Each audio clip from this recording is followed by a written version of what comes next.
Que la paix soit sur vous, les Gaulois et les Gauloises, courageux résistants et opposants, à la dictature sataniste qui bientôt ne sera plus mondiale, mais locale, car en France, nous l'aurons remplacée par la monarchie, nous aurons rétabli la monarchie. Alors dans cette vidéo, je vais vous parler d'un sujet qui me tient à cœur et le sujet des noms qui recoupe le sujet des histoires, qui recoupe le sujet des métaphores, qui recoupe le sujet des rêves éveillés. En fait, tous ces sujets sont étroitement liés les uns avec les autres, et c'est parfois, c'est pas forcément évident de le comprendre, mais pourtant, tous ces sujets-là sont liés. Métaphores, rêves éveillés, histoire, non. Donc je vais vous lire juste un petit passage, c'est à peine quelques lignes, d'un roman de Paul Féval. Voici ces quelques lignes. Il m'appelle le mouton blanc. Je suis le mouton et cet homme est le loup. Mauvaise bataille. Le loup a ses dents. Si les dents me poussaient. Le mouton se ferait loup pour défendre ou venger ce qu'il aime. Qui vivra verra. Alors je vous le relis parce que ça peut paraître assez énigmatique, après je vous donnerai le contexte. Il m'appelle le mouton blanc. Je suis le mouton et cet homme est le loup. Mauvaise bataille. Le loup a ses dents. Si les dents me poussaient. Le mouton se ferait loup pour défendre ou venger ce qu'il aime. Qui vivra verra. Donc en fait le personnage qui parle est albinos, il est considéré comme un fou, et on l'appelle le mouton blanc puisque il est albinos, donc blanc. Il se trouve que son maître fait confiance à un traître et part en laissant son petit-fils entre les mains de ce traître. Donc lui en a conscience, le mouton blanc, et voici ce qu'il dit. Donc je suis le mouton et cet homme est le loup. Il pense à son ennemi, au traître. Mauvaise bataille, c'est-à-dire entre le mouton et le loup, c'est clair que c'est le loup qui va gagner. Le loup a ses dents. Si les dents me poussaient, le mouton se ferait loup pour défendre ou venger ce qu'il aime. Qui vivra verra. Donc en fait, cet homme, qui est défini par les autres, qu'on appelle le mouton blanc, prend conscience que s'il veut atteindre ses objectifs, qui est de défendre le petit-fils de son maître, il doit se redéfinir. Il doit passer du nom de mouton blanc au nom de loup blanc. Puisque pour avoir une chance de gagner contre un loup, il faut être soi-même un loup. Et là, ce qui ressort dans ces quelques lignes, c'est la puissance, parce que ces quelques lignes, elles illustrent une vérité universelle. Hein. C'est la puissance des noms, et la puissance des images, et la puissance des histoires. La façon dont on se définit soi-même commence par la manière dont on est nommé par les autres. Votre première définition de vous-même, elle vous est donnée par le nom qui vous est donné par vos parents. Et ce nom qui vous est donné par vos parents, il dessine un périmètre dont vous ne pouvez pas sortir. Ce périmètre peut être très vaste, comme il peut être très étroit. Il peut être placé sur un terrain agréable comme sur un terrain plein de ronces. Mais c'est un périmètre que vous ne pouvez pas dépasser. Donc la seule façon de sortir du périmètre, c'est de changer de nom. Ce qui se fait parfois naturellement quand une femme se marie, par exemple, qu'elle prend le nom de son mari, elle change la moitié de son nom. Je considère que le nom, c'est l'ensemble prénom-nom. Ce sujet-là est donc, comme je vous disais, lié à celui des métaphores. Là, par exemple, le personnage se définit lui-même comme un mouton blanc parce qu'on l'appelle le mouton blanc. Et du coup, ça crée une certaine image dans sa tête où il se voit en tant que mouton. S'il reste prisonnier de cette métaphore, il est forcément perdant face à son ennemi qui est un loup. En tout cas, lui, il le considère comme un loup. Du coup, il éprouve le besoin de changer d'image, de se dire, ok, j'ai été considéré ou je me suis considéré comme un mouton, mais je dois devenir un loup pour gagner. Donc un changement d'image de lui-même, qui va avoir pour support un changement de son nom. Il va passer du mouton blanc au loup blanc dans la suite de l'histoire, dans la suite du roman. Donc, c'est important d'en avoir conscience parce que vous aussi, vous êtes prisonnier du périmètre dessiné par votre nom, prénom et nom. Si ce périmètre est trop étroit, changez de nom. Alors changer de nom, c'est pas forcément changer d'état civil, c'est changer de nom, c'est-à-dire dans votre vie quotidienne. Faites-vous appeler autrement. Et pour savoir quel genre de nom vous devez prendre pour atteindre vos objectifs, eh bien, réfléchissez à un nom qui symbolise ou qui évoque pour vous ce que vous souhaitez pour vous-même et vérifiez sa numérologie. C'est important, la numérologie. C'est-à-dire que la numérologie d'un nom, qui se calcule facilement, vous pouvez regarder sur le site Evozen par exemple, il vous calcule la numérologie de votre nom. Ce nombre qui est contenu, enfin qui est virtuellement contenu dans votre nom, détermine en grande partie la couleur de votre vie, la couleur de votre destinée. Donc il y a des nombres sociables, il y a des nombres asociaux, il y a des nombres qui aident à réussir dans tel ou tel domaine, et d'autres dans tel ou tel autre. Donc c'est intéressant de connaître la numérologie de son nom, et éventuellement d'en changer. Ça peut paraître un conseil très radical. Si je vous le donne, c'est que moi-même, j'en étais bénéficiaire. J'ai changé de nom en prenant celui de Lucia Canovi. Donc bien sûr, je garde mon nom civil, mon nom sur ma carte d'identité, mais j'ai beaucoup utilisé le nom Lucia Canovi. Et ma vie a finalement, petit à petit, s'est mise à ressembler de plus en plus à ce qui était suggéré par ce nom-là. À la fois par ses connotations et par sa numérologie. Et maintenant, puisque je commence aussi en tant que voix off avec un nouveau nom, je sens aussi déjà, ça va vite, les effets de ce nouveau nom, qui m'aident à développer certaines facettes un peu sous-estimées ou sous-utilisées de ma personnalité. Donc c'est ça en fait l'intérêt du nom, et vous voyez le lien avec la métaphore, l'image et l'histoire. Nos histoires déterminent nos vies, nous écrivons des histoires, nos histoires nous écrivent aussi. C'est ce que Montaigne avait dit, je n'ai pas moins été écrit par mon livre que mon livre, que je n'ai écrit mon livre, un truc comme ça. C'est-à-dire, en fait, il a écrit son livre, et puis après son livre l'a écrit. Et ça, c'est vrai pour, c'est pas vrai juste pour les livres qu'on écrit, c'est aussi vrai pour les histoires qu'on invente. Autrement dit, nos rêves éveillés. Je considère comme rêve éveillé toute histoire qu'on se raconte à soi-même. Et ça peut être une histoire qu'on a lue, qu'on a vue au cinéma, mais sur laquelle on revient beaucoup, parce qu'elle nous parle. Et du coup, on l'intègre, on se l'assimile, et elle devient un plan, une feuille de route, une recette pour notre propre vie. Donc nous écrivons nos histoires, et ensuite nos histoires nous écrivent. C'est pour ça qu'il est très important d'avoir conscience des histoires qu'on écrit, et de les faire se terminer toutes très bien. C'est vraiment essentiel. Quelqu'un qui prend plaisir à ressasser des histoires qui se terminent mal est dans une logique suicidaire au sens large. C'est-à-dire qu'il est en train de s'écrire un destin pourri.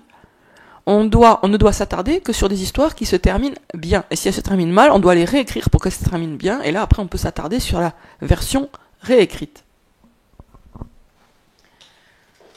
Alors, après vous avoir dit tout ça, je vais vous lire quelques passages justement d'un livre qui s'appelle « Ces histoires qui guérissent, la sagesse du coyote ». Il s'agit d'un médecin qui a utilisé la puissance des histoires pour aider ses patients à guérir. Je vais vous lire juste quelques passages, c'est un sujet de réflexion. Franchement, si vous comprenez la valeur, l'importance, le prix, le caractère déterminant des histoires et donc des rêves éveillés, c'est à mes yeux la même chose, dans vos vies, vous pouvez en changer de vie. Franchement, mais il faut bien le comprendre, parce que si vous le comprenez pas bien, l'idée elle passe et puis elle a pas d'impact et vous en faites rien. Mais si vous comprenez vraiment à quel point c'est déterminant nos histoires, à quel point nos histoires sont déterminantes dans nos vies, à quel point nos histoires écrivent nos vies, vous pouvez changer d'histoire et donc changer de vie. Alors voilà, donc quelques passages de ce livre, je répète, Ces histoires qui guérissent, la sagesse du coyote de Lewis Mell. L'écoute et la retransmission d'histoires font partie intégrante du processus de guérison.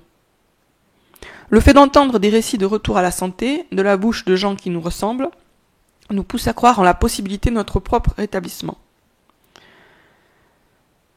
Les histoires contiennent les secrets de notre transformation. Les gens viennent voir les guérisseurs pour leur raconter combien ils sont mal fichus, pour leur dire qu'ils sont mourants, qu'ils n'ont plus d'espoir. Et ces guérisseurs leur content d'autres histoires qui mettent l'accent sur l'espérance, qui dépeignent la maladie comme une étape à franchir, un territoire, une rivière à traverser, une montagne à gravir, qui soulignent qu'ils vont vivre et leur redonnent à la foi.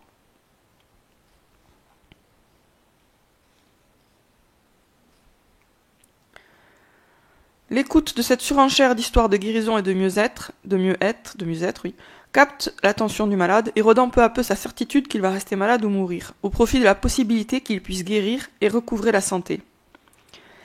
L'éventualité que ce récit de guérison devienne réalité s'accroît proportionnellement au degré où il est incorporé, consommé, digéré, intériorisé. C'est important ça. C'est-à-dire qu'un récit de guérison a des chances de devenir une réalité dans la mesure où il est incorporé, consommé, digéré, intériorisé par le malade. Alors là, il s'agit de guérison. Mais il faut comprendre que pour la victoire, par exemple, la victoire contre la dictature sataniste, c'est pareil. C'est exactement pareil. L'éventualité qu'un récit de victoire, transpose, l'éventualité qu'un récit de victoire devienne réalité s'accroît proportionnellement au degré où il est incorporé, consommé, digéré, intériorisé. Pourquoi Dieu nous demande d'apprendre et méditer et de réciter le Coran? Parce que dans le Coran, nous avons de nombreuses histoires de victoire des croyants. Si nous intériorisons, incorporons, consommons et digérons ces histoires, l'éventualité que ces histoires de victoire redeviennent réalité, elles ont déjà été des réalités, mais redeviennent des réalités, c'est-à-dire que nous ayons la victoire, augmente énormément. Alors, je raconte des histoires susceptibles d'inciter les gens à changer. J'ai vu des guérisseurs indigènes entreprendre le même genre de négociation avec leurs patients, un processus auquel on donne le nom de réécriture. Réécriture, je vous ai parlé moi de la réécriture des cauchemars. Là, il parle de la réécriture des scénarios de maladie. C'est-à-dire que le malade arrive avec une histoire dans sa tête par rapport à la manière dont il est tombé malade, et éventuellement un mauvais dénouement, genre il meurt, ou il reste malade toute sa vie.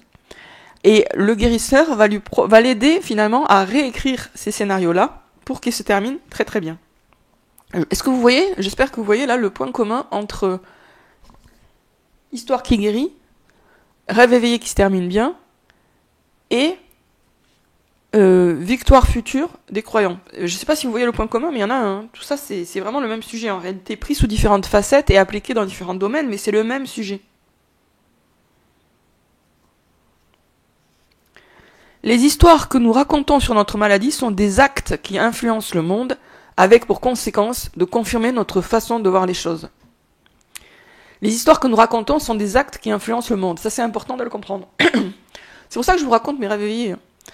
Mes rêves éveillés, bien sûr, qui se terminent bien. Je vous raconte pas ceux qui, malheureusement, ceux qui se terminent mal, je les garde pour moi, et puis j'essaie de les effacer, de les supprimer, de les remplacer.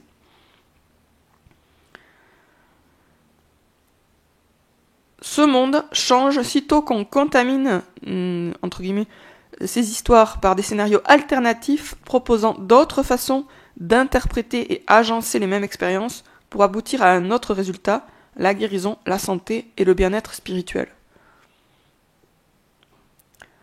Changez d'histoire et votre perception changera aussi. Les histoires qu'on se raconte nous informent de la façon dont nous percevons le monde environnant. Qui dit perception modifiée dit vécu modifié, et ce changement de vécu affecte la biologie cérébrale. Comme le cerveau orchestre tout dans le corps, y compris le système immunitaire, le corps se transforme sitôt que le cerveau change. Les histoires contiennent et véhiculent le sens et les valeurs de notre existence. Elles nous disent comment percevoir le monde, elles nous procurent une identité culturelle. Elles nous réconfortent et nous guérissent aussi bien en les écoutant qu'en les racontant. Elles renferment les symboles vivants qui nous servent à donner un sens au monde.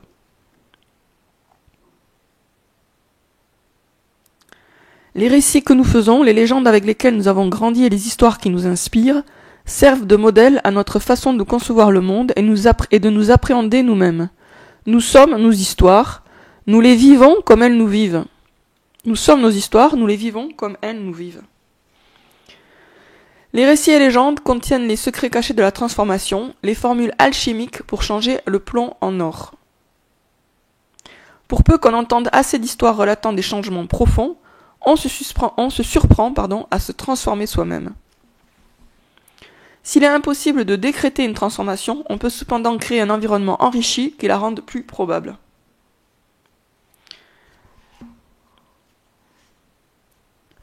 Alors, à propos d'une patiente qui a changé d'histoire, elle vivait cette histoire et cette histoire, vivait à travers elle. Elle a réussi à s'identifier à une héroïne de guerrière, de battante, et du coup, sa vie a été transformée. Donc, vous voyez le lien. Le lien entre histoire et identité, histoire et nom. Une histoire, c'est l'histoire de quelqu'un, hein. C'est pas l'histoire de 3 chaises. Ou si c'est l'histoire de 3 chaises, les 3 chaises sont humanisées. Donc, une histoire, c'est l'histoire de personnages. Et d'abord, avant tout, du héros ou de l'héroïne. Ce héros ou cette héroïne a un nom. Ce nom est étroitement lié à son histoire. Prenez le Petit Chaperon Rouge. Le Petit Chaperon Rouge n'est pas son histoire du Petit Chaperon Rouge n'est pas dissociable de son nom. Vous pouvez pas mettre le Petit Chaperon Rouge dans une histoire totalement différente. Il y aura forcément à un moment ou un autre, même si vous voulez faire une histoire totalement différente, il y aura forcément un loup et une grand-mère et un petit pot de beurre et une galette. C'est obligé, hein. C'est indissociable. Si vous voulez créer une histoire totalement différente, vous devez changer le nom de l'héroïne. Par exemple, transformer le Petit Chaperon Rouge en Grand Chaperon Vert. Imaginez si ça devient l'histoire du Grand Chaperon Vert. Là, ça ouvre d'autres possibilités. Il y aura certainement encore un loup, mais la relation entre le Grand Chaperon Vert et le loup sera certainement très différente de la relation entre le Petit Chaperon Rouge et le loup. Donc vous voyez, il y a un lien étroit, intime, entre le nom et l'histoire, le nom et le destin. Sachant que nos histoires nous écrivent comme nous écrivons nos histoires, changer de nom, c'est changer d'histoire. Et changer d'histoire demande parfois, souvent aussi, de changer de nom, c'est lié. Si vous voulez une autre histoire, changez de nom. Si vous voulez renverser la dictature sataniste, donnez-vous un nom qui aille en ce sens-là. Ce nom, ça peut être un nom secret, pendant en tout cas une certaine période, après il deviendra moins secret certainement, mais ça peut commencer comme un nom secret, c'est-à-dire vous baptisez vous-même ainsi à l'intérieur de vous-même. Et ce nom peut vous donner de la force. Cherchez un nom qui ait une valeur numérologique intéressante. Regardez la valeur de votre nom actuel et prenez un nom qui ait une valeur différente, pour vraiment aller vers quelque chose de différent. Différente et qui vous paraît inspirant. Sur Evozen, vous pouvez vérifier chaque fois la numérologie.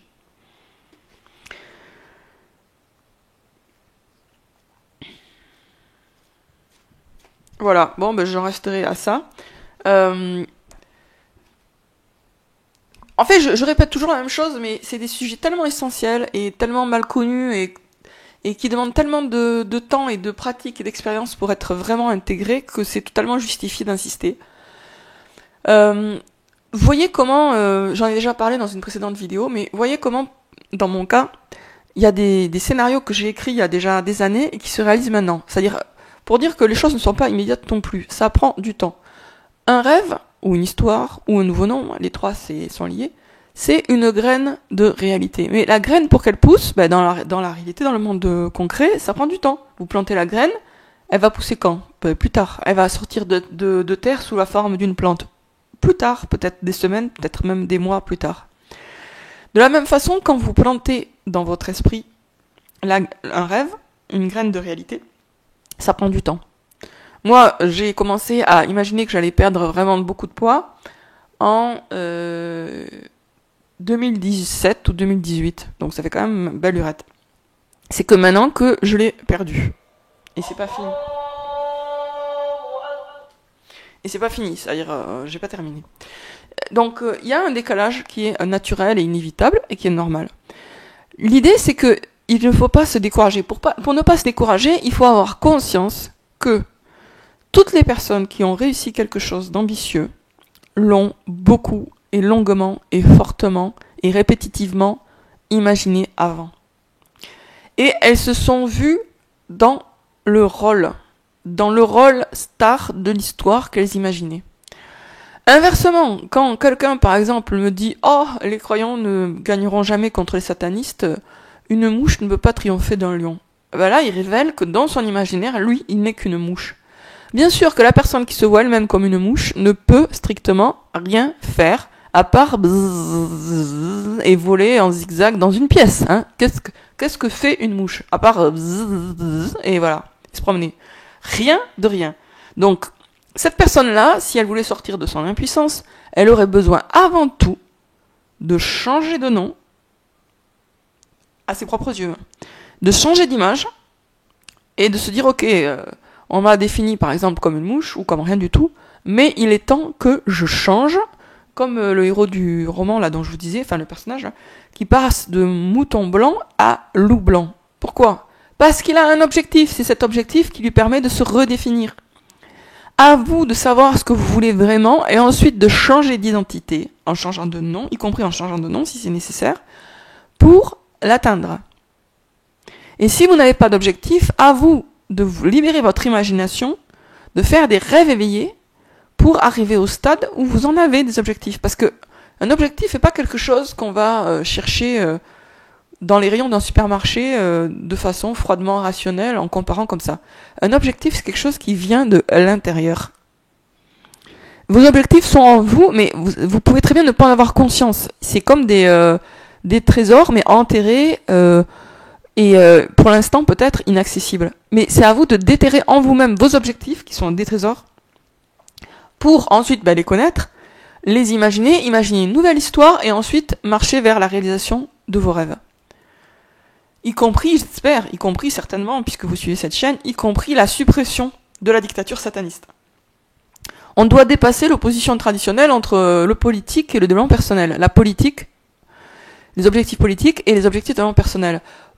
C'est pareil, c'est-à-dire qu'il n'y a pas de limite entre l'individuel et le collectif. Je suppose que vous voulez, comme moi, qu'on vive dans un monde où il n'y a plus de masques, plus de vaccins, etc., où on est libre.